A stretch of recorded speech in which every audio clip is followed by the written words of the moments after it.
दोस्तों आज पेश है चमत्कारी हार का रहस्य। ये कवर चित्र दोस्तों।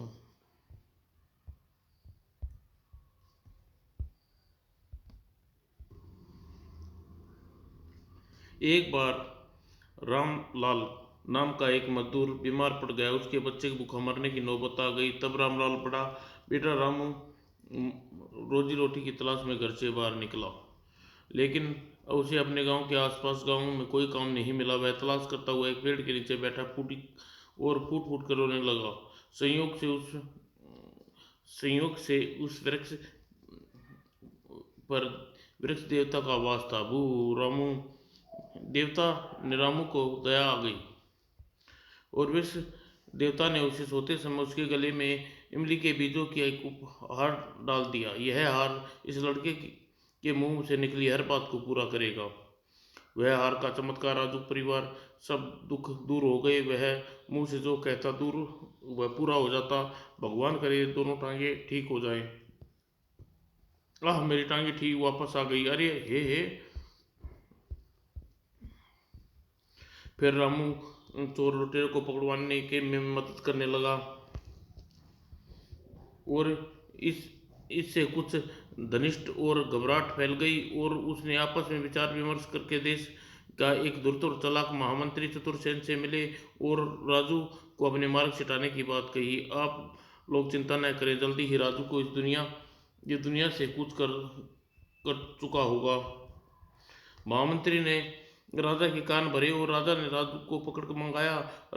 रामू महामंत्री की नीयत समझ गया और उसने उसे हवा में उल्टा लटका दिया। रामू का यह करिश्मा देख राजा ने उसे अपनी सेवा में रख लिया। कुछ माह बीतने पर एक दिन पड़ोसी राजा ने रामू के देश पर आक्रमण कर दिया। जब प्रधानमंत्री के कहने पर रामू ने उनका मुकाबला करने के लिए गया। रामू की रामू का हार की शक्ति दुश्मन की फौज को आपस में लड़वा दिया। दोस्तों यहाँ तक की कहानी मनोज कॉमिक्स के गत वृक्ष देवता का चमत्कारी हार और भगवान के अवतार में पढ़ चुके हैं। आगे पढ़े।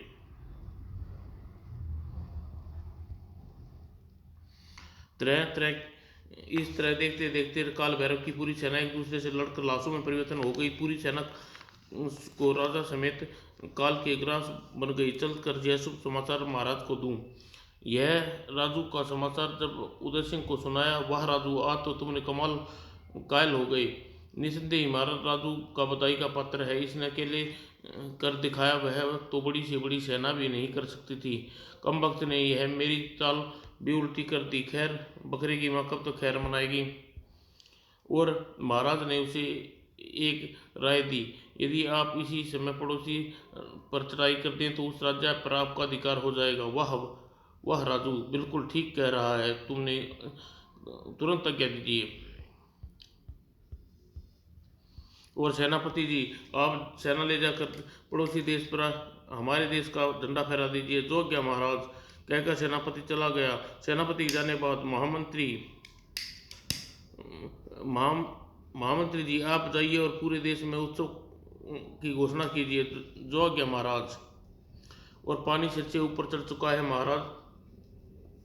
राजू की प्रशंसा की है। यदि मैंने समय रहते राजू का इलाज न किया तो वह इस समय मेरे लिए भयानक खतरा बन जाएगा।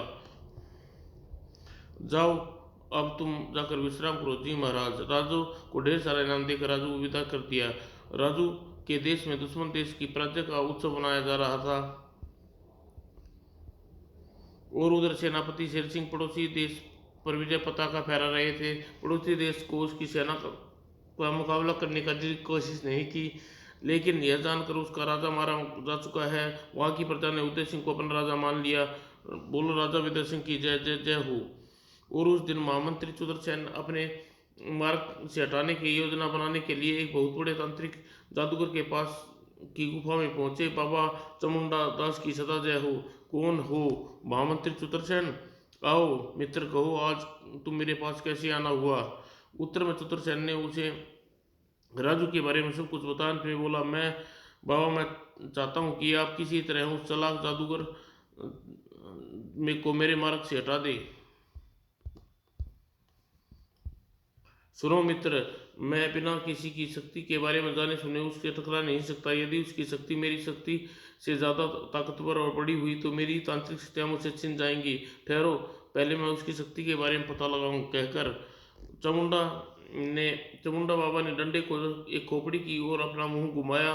ए शैतानी के बादशाह, जरा पता लगा बताओ, राजू नाम का बालक के पास कौन सी ऐसी शक्ति है जिस जो उसकी बात पूरी करती है। हा हा, कुछ देर बाद चामुंडा, देर को चामुंडा, तभी हा हा चामुंडा, तुम्हें भ्रम हुआ है। उसके पास कोई तांत्रिक मंत्रिक या जादुई शक्ति नहीं है। यदि कोई शक्ति है तो वह दैवीय शक्ति हो सकती है।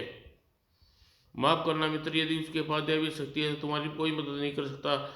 ऐसा न कहो मित्र, मैं तुम्हारे पास बड़ी आशा लेकर आया हूँ। महामंत्री गिड़गिड़ा उठे। तब वो सोचने विचारने के बाद चामुंडा बोला, सुनो मित्र, तुम किसी प्रकार यह जानने का प्रयास करो उसके पास कौन सी दैवीय शक्ति है, फिर मैं कोई उपाय करूंगा। लेकिन बाबा, यह तो कसम खाकर कहता हूँ कि उसके पास कोई शक्ति नहीं है। यह मात्र संयोग है।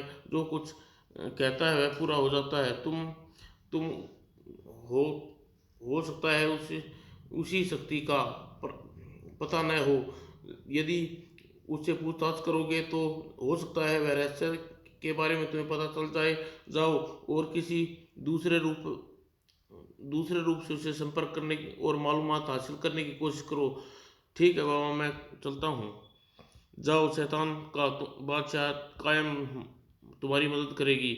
और महामंत्री चतुर्सेन गुफा से बाहर निकला। एक पिचासों की रानी लाल बेला हाजिर हो, तुम्हें तुरंत हाजिर हो। और तुरंत ही पिचासों की रानी लाबिला हाजिर है स्वामी। सुनो लाबिला, अभी अभी जो व्यक्ति मेरी गुफा से बाहर गया है तुम उस पर नजर रखनी। और चामुंडा ने कुछ समझाने लगा। सब कुछ समझाने के बाद अब जाओ और महामंत्री चतुर्सेन का पीछा करो। जो आज्ञा स्वामी। और पिचासों की रानी अलबेला हवा में झोंके की तरह गुफा से बाहर निकली और घोड़े पर जाते महामंत्री चतुर्सेन के पीछा करने लगी। कुछ दिनों बाद जब दिन राजा उदय एक कार्य से उनके अधीन हो गया तो पड़ोसी राज्य से वापस लौट रहा था। अरे, यह झोपड़ी कैसी? जाते समय तो मैंने इस झोपड़ी को इस मार्ग में नहीं देखा था।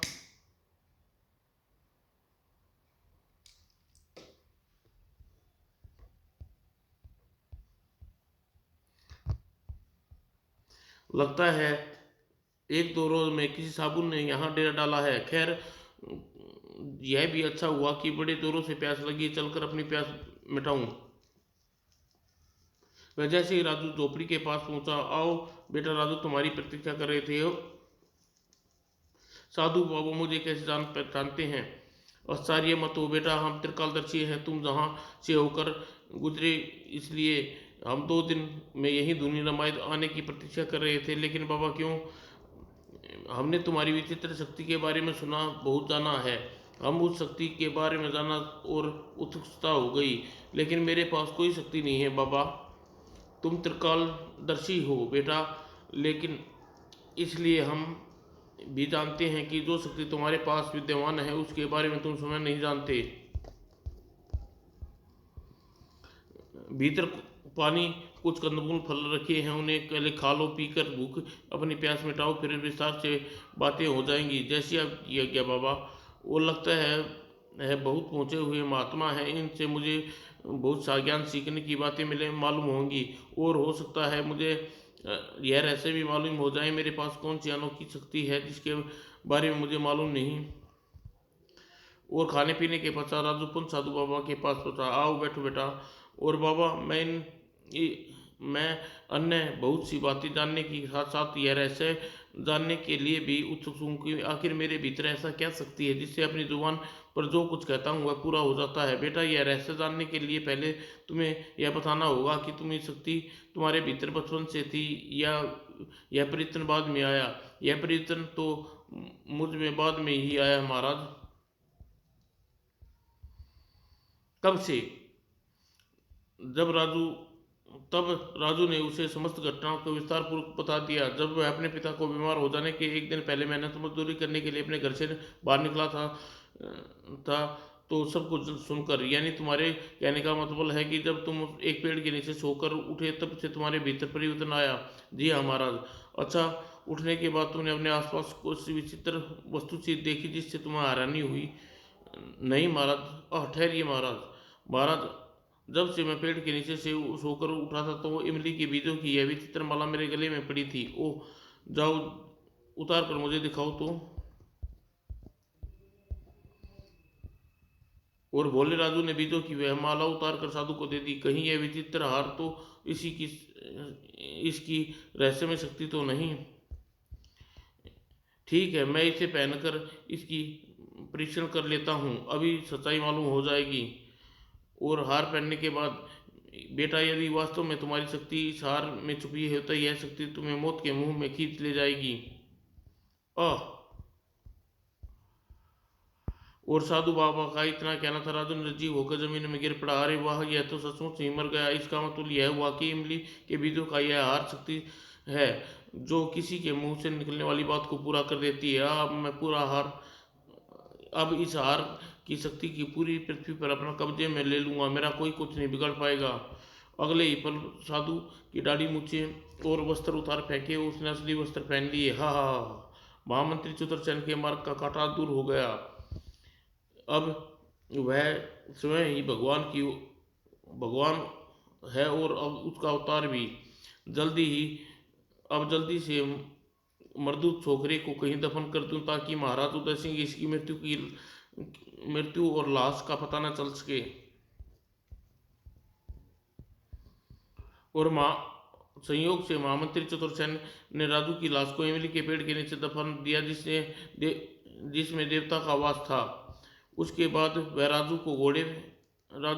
उसके बाद वह राजू के घोड़े पर सवार होकर अपने निवास की ओर चल दिया। मेरी सारी चिंताएं दूर हो गई, अब देखूं अच्छी नींद आएगी। लेकिन अभी वह कुछ दूर ही पहुंचा था। रुक जाओ मंत्री चतुर्सेन, कौन है? अरे, यह चमकदार आकृति बिल्कुल भूतनी सी लगती है। कौन हो तुम और क्या चाहती हो? ही मैं महाकाल चामुंडा की गुलाम पिचासों की रानी अलबेला हूँ। यदि तुम अपनी खैर चाहते हो तो तब शक्ति रूपी हार हार मेरे हवाले कर दो। उस हार को मेरे स्वामी की आवश्यकता है। तुम किस हार की जिक्र कर रही हो? जो मेरे पास कोई हार नहीं है। झूठ ना मत बोलो। मैंने अपने स्वामी चंडल के आदेश से आरंभ से ही तुम्हारे पर नजर रखी हुई थी, अतः तुम से मुझसे कुछ नहीं छिपा सकते। हूँ तो यह धोखेबाज चमुंडा मेरी यह चालाकी कर रहा था। यह सोच क्या सोच रहे हो? जल्दी वह हार मेरे हवाले करो वरना मैं तुम्हारा खून पी जाऊंगी। सुनो पिचासों की रानी, यह हार तो तुम्हारे हवाले नहीं करूंगा। हाँ, आज तुम्हें चमुंडा की गुलामी से जरूर मुक्त कर दूंगा। भगवान तुम्हें जलाकर भस्म कर दे और तुम चमुंडा गुलाम हमेशा हमेशा के लिए मुक्त हो जाओ। और महामंत्री के कहने पर की देर थी। आह। और उधर गुफा में स्वामी बचाओ। और देखते ही देखते पिचासू की रानी जलकर हवा में लोप हो गई। हा हा। है पिचासू की रानी, उस कमीने ने खत्म कर दी मेरी एक शक्ति को, नष्ट कर दिया। अब मैं उस मूर्ख मंत्री को जिंदा नहीं छोड़ूंगा। उधर अगले ही पल वह अदृश्य हो गया। उधर हा हा बड़ा आया था चमुंडा अपनी प्रियतनी से मेरे पीछे लगाकर यह हार हासिल करने। तभी चमुंडा वहां प्रकट हुआ। बस चतुर्सेन, बहुत हंस लिया, अब मरने के लिए तैयार हो जाओ। ओह, तुम भी आ गए? हाँ। और यदि तुमने यह हार मेरे हवाले नहीं किया तो अलविदा की तरह तुम भी जलकर भस्म हो जाओगे। मुझे मारने से पहले तुम चिड़िया बन जाओगे। चलो जाओ पत्थर की चिड़िया। उसके कहने का देर थी। चामुंडा पत्थर की छोटी चिड़िया बन गया। हा हा हा। यह हार मेरा अब यह अब क्या हाल है तुम्हारे चामुंडा? मैं जानता था अब तुम जीवन भर नहीं बोल पाओगे और न ही तुम इस हार के रहस्य को किसी को मालूम हो पाएगा। विदा मित्र चामुंडा। हा हा हा हा। अपनी फिर अपने महल में पहुंचकर मंत्री रात भर खूब निश्चिंत से सोया। अगले दिन सुबह हजूर महाराज ने इसी समय आपको याद किया, ठीक है तुम जाओ, मैं अभी आता हूँ। लगभग 1 घंटे पश्चात महाराज की जय हो। आइए आइए प्रधानमंत्री जी, आप हम आपकी प्रतीक्षा कर रहे थे। कहिए प्रधान, आपने एक सेवक को कैसे याद किया? मंत्री जी, हमने कुछ दिन पहले राजू को भैर भैरकाल के राज्य में एक आवश्यक कार्य हेतु भेजा था, लेकिन वह वापस नहीं लौटा कर नहीं आया। हमारे साथ साथ उसके घर वाले भी उसके प्रति चिंतित है। हो सकता है महाराज उसे किसी कारणवश काल बैकाल के राज्य में रुकना पड़ा हो। यही तो हमारी परेशानी का कारण है महामंत्री जी। उसने एक गुप्तचर को वहाँ भेजा। उसका कहना है राजू परसों ही सांझ वहाँ से के लिए रवाना निकल गया था। वो फिर कहाँ जा सकता है, यही तो हम सोच रहे हैं। उस दिन जैसा बुद्धिमान विलक्षण बालक हमारे लिए बहुत महत्वपूर्ण है, अतः उसी के बारे में पता लगना बहुत जरूरी है। हम चाहते हैं कि आप चारों दिशाओं में अपने गुप्तचर को भेज दो और हर प्रकार उसकी खोजबीन करें और उसका पता जल्दी लगाए। जय आज्ञा महाराज। महामंत्री ने उसी समय राजू की खोज में चारों ओर गुप्तचर दौड़ाए, और लेकिन राजू जिंदा होता तो उसका पता चलता ना। यह सब तो महामंत्री के दिखावा मात्र था, इसलिए किया ताकि किसी को उस पर संदेह न हो पाए। 1 सप्ताह बाद, क्षमा करें महाराज, हमारे गुप्तचर चारों दिशाओं में राजू की खोजबीन कर की, लेकिन उसका कहीं कोई पता न चला। ऐसा लगता है जैसे पड़ोसी राज्य से लौटने से किसी आदमखोर जानवर का ग्रास बन गया हो। नहीं नहीं महामंत्री जी, ऐसा मत कहिए, हमें उसकी मौत का सदमा बर्दाश्त नहीं कर पाएंगे। उसने हमारे लिए देश के हित में बहुत कुछ किया है। धैर्य से काम ले महाराज, यह तो मात्र मेरा विचार है। ईश्वर ने वह कुशल हमारे पास जल्दी ही मिल जाए। ओह ईश्वर तुम्हारी वाणी को सत्य करे।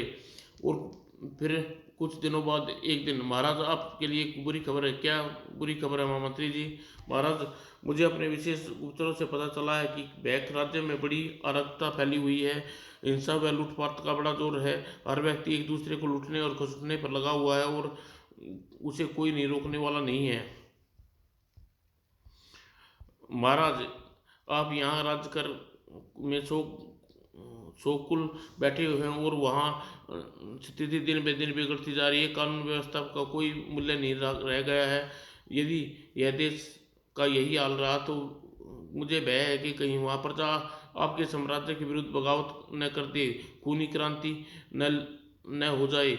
ऐसा तो हमने भी नहीं सुना है महामंत्री जी, लेकिन हम क्या करें? राजकाल यहाँ का राजकाल संभालें या वहाँ का? हमारी नज़रों में तो सर्वप्रथम हमें आपको अपने ही देश की प्रजा को सुख दुख का ध्यान रखना चाहिए। आप ये बताइए ऐसी स्थिति में हम क्या करें? इसलिए तो मैं आपके समक्ष एक विशेष प्रस्ताव लेकर आया हूँ महाराज। कैसा प्रस्ताव? महाराज, यदि आप पड़ोसी देश का शासन मुझे सौंप दें तो मैं वहाँ की स्थिति अच्छी तरह संभाल सकता हूँ। वहाँ की प्रजा की हर प्रकार से सुख व संतुष्ट कर सकता हूँ। वहाँ के कानून व्यवस्था को शर्त बनाकर आपका मान नाम और शान बढ़ा सकता हूँ, ऐसा मुझे विश्वास है। हमें आपका प्रस्ताव पसंद आया महामंत्री जी। आपने आपने हमारी बहुत बड़ी परेशानी को हल कर दिया है। हम अभी एक फरमान जारी किए देते हैं। और राजा उदय सिंह ने महामंत्री की बात बिना सोचे समझे तुरंत ही एक तुरंत इसलिए मान ली कि महाराज के गले में वृक्षों की देवता की चमत्कारी हार पड़ा हुआ था। और राजा उदय सिंह ने उसी दिन बैग के राज्य में प्रजा के नाम एक विशेष फरमान जारी किया, जिसका ढिंडोरा पूरे बैग राज्य में पिट गया था। सुनो सुनो नगरवासियों, जो कोई भी महामंत्री चतुरसेन की आज्ञा की अवहेलना करेगा उसे महाराज के उदय सिंह का मुजरिम समझा जाएगा और उसे सख्त से सख्त सजा दी जाएगी। बैग राजा की सत्ता संभालते ही चतुरसेन वहां की भोली भाली प्रजा को जुल्म सितम डाल दिए, अधड़क धड़क धड़क। और वह कर लगा कर के नाम पे सोने चांदी हीरे जवाहरातों को अपने महल में एक कमरा भर लिया। हा हा हा। और कुछ ही समय बाद प्रजा तराई तराई मच गई, लेकिन उसकी फरियाद सुनने वाला कोई नहीं था। यहाँ तक कि चतुरसेन उदय सिंह जो कुछ कहता वह तुरंत ही उसकी बात मान लेता। इस तरह न केवल उसे उस देश का खजाना लगभग हथिया लिया, बल्कि उदय सिंह का सेनापति शेर सिंह और उसके विशेषज्ञ कर्मचारी दरबारियों को अपनी ओर मिला लिया। दोस्तों, मैं वादा करता हूँ जिस दिन मैं देश का राजा बन गया, आप सबकी सपना किसी न किसी देश के राजा होंगे। हुर्रे! और महाराज चतुरसेन जिंदाबाद। और रात काफ़ी हो चुकी है, अब आप लोग जाइए और शुभ घड़ी का इंतजार कीजिए। सब चले गए। हाँ हाँ हाँ, अब मैं किसी तरह उदय को अपने मार्ग से हटाना ना है, लेकिन इस तरह प्रजा मुझ पर जरा भी संदेह न होने पाए, वरना राजा बनने के बाद वह मेरे लिए शासन चलाना बहुत मुश्किल हो जाएगा।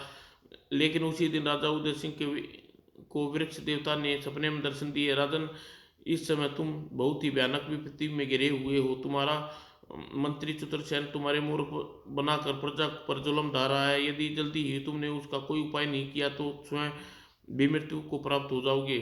और हड़बड़ाता उदय सिंह निंद्रा टूटी। ओह, यह कैसा सपना, विचित्र सपना देखा। वृक्ष देवता सपने में मुझे जो कुछ कहा, मुझे तुरंत ही उस बात की जांच पड़ताल करनी चाहिए। अगले दिन राजा उदय सिंह महल में बिना कुछ बताए ही भैक राज्य की ओर निकल पड़े।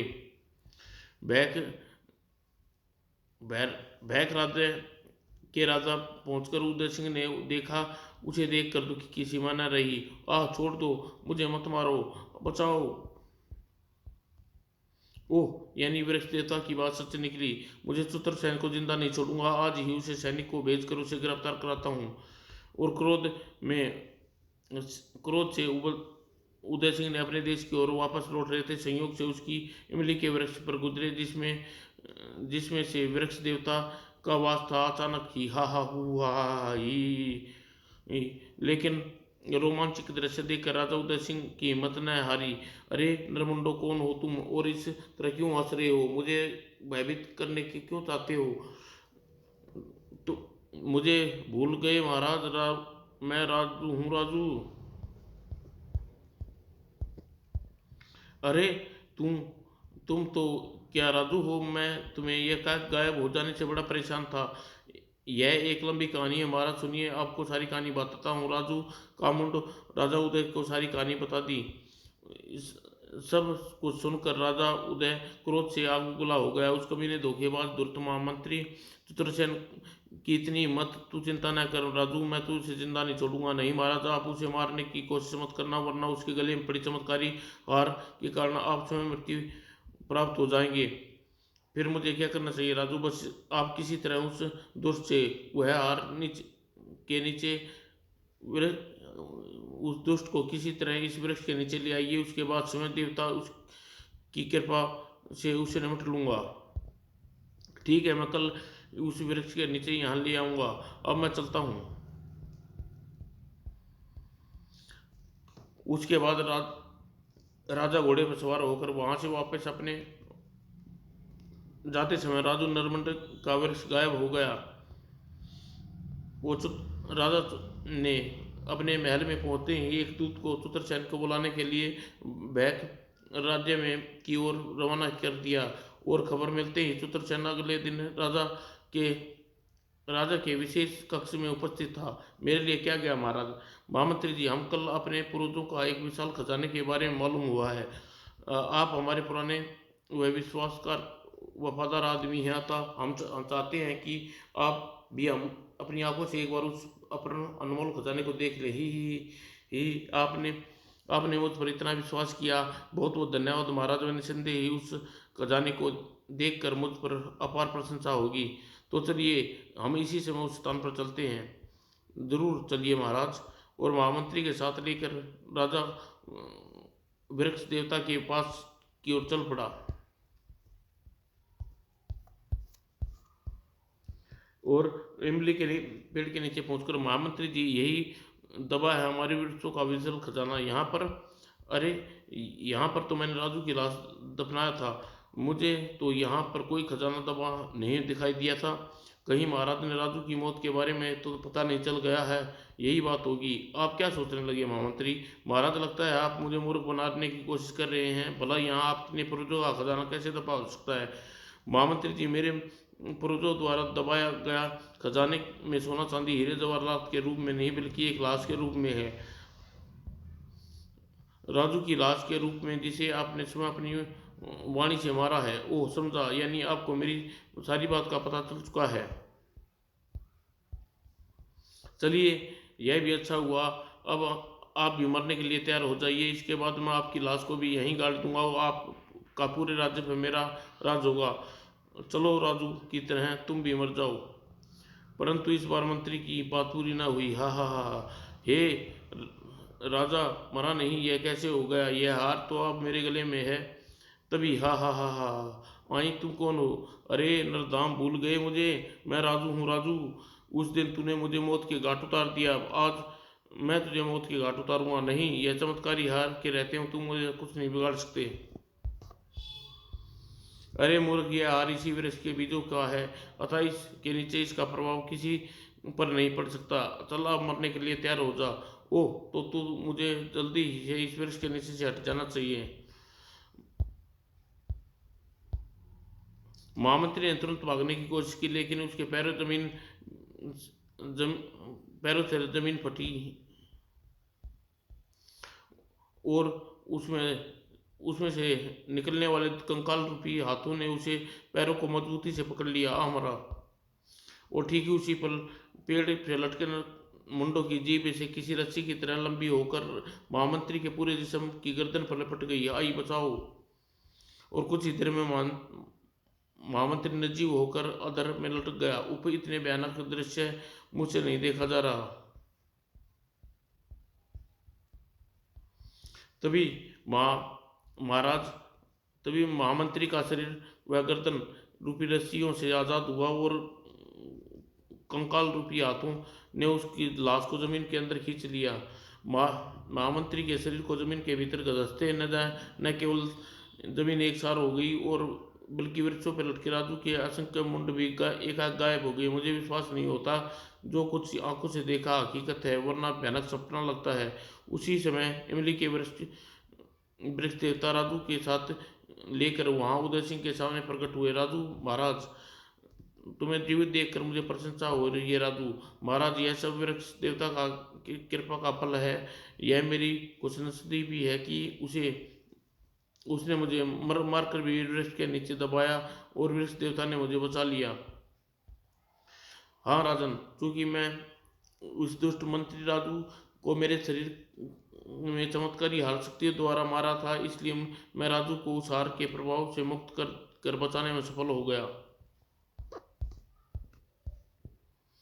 वरना राजू वरना राजू न केवल सचमुच ही अपने प्राणों से हाथ धो बैठता, बल्कि मेरे उस चमत्कारी हार से पता नहीं कितने पृथ्वी पर ऐसा क्या विनाश मच जाता। खैर, ईश्वर की कृपा से जो होना था अच्छा हुआ। आप इसे ले जाइए और मेरा आशीर्वाद इसके साथ है। एक दिन यह अपने देश का नाम उज्जवल करेगा, बल्कि महान शासक भी बनेगा। आपका बहुत बहुत धन्यवाद वृक्ष देवता। और राजा व राजू वृक्ष देवता को प्रणाम कर खुशी खुशी वापस लौट गए।